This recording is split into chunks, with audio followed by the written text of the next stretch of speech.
on COVID-19 with special guest speaker Dr. Richard Brown. Today at the Legacy Building, the Ernie Chambers History, Arts, Humanities Museum, we gathered to discuss future steps on making sure that others are getting vaccinated as well as masking up and continuing to follow guidelines for COVID-19 as we head into the new year. I came out here because it never hurts to learn something new, and by the grace of God, me and my kids have never had COVID, but I am vaccinated. I got the first and the second shot, but I do follow protocol since the beginning by keeping me and my kids safely away from everybody. You know, the only people that really go around would be my family, but even half of the time not that, because my mom and my dad both have had COVID, but my dad's in remission from prostate for the last 6 years, and then I have a 1-year-old at home and other kids, so it's like I try to follow every protocol to make sure like my kids don't get sick or I keep myself, you know, out of the way so that way I don't bring it.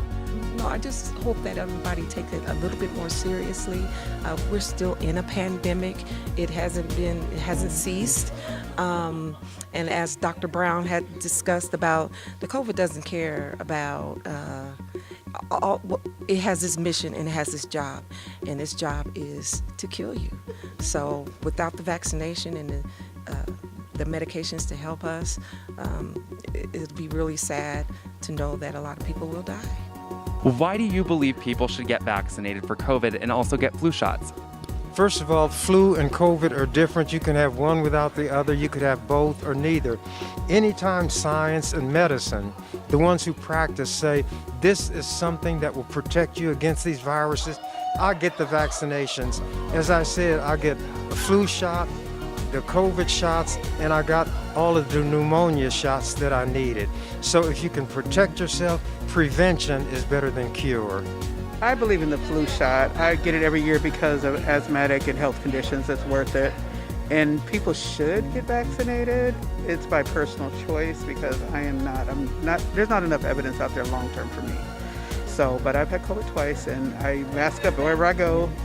I'm over the road truck driver, so I mask up and sanitize now more than I ever did. I was not a mask person, but now I wear masks everywhere. It's my second skin. So it's important to get masks for the elderly, and it's really bad on the elderly because someone older would get it. It's so horrible.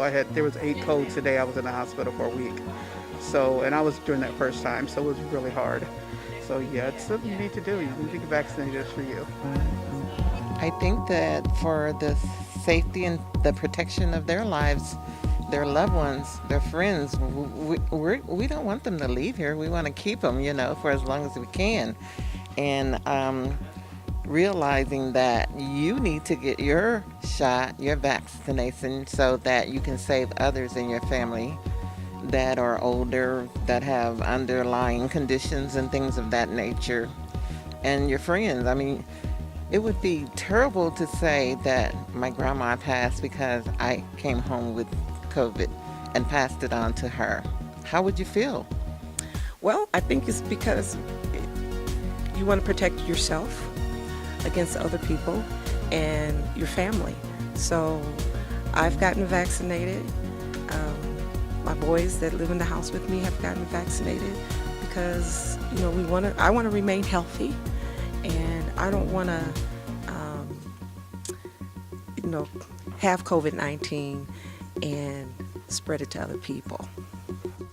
Well, people should get vaccinated for COVID and get a flu shot because both the flu virus and the COVID-19 virus is still out here in the population. And we're entering into the winter months, into the flu season, and people are coming closer together, and that is when the virus has an opportunity to spread. It's important to be knowledgeable, to have information on things such as like COVID-19 that you may not necessarily get at home, and then that it's important to stay masked up, sanitize your hands, sanitize your surfaces at home, and to not just protect yourself, but also be in a position of protecting your family. Why is it important that we still talk about masks, guidelines, vaccines, etc. right now? To prevent COVID. It's so easy transferable from person to person by breath. I'm a COVID long hauler. And I just stood in a child's presence for a few minutes. The worker didn't acknowledge she had COVID, and it almost killed me. And I've had Omicron COVID also as secondary. So consider I had COVID in my lungs and double pneumonia. So I'm a COVID long hauler now.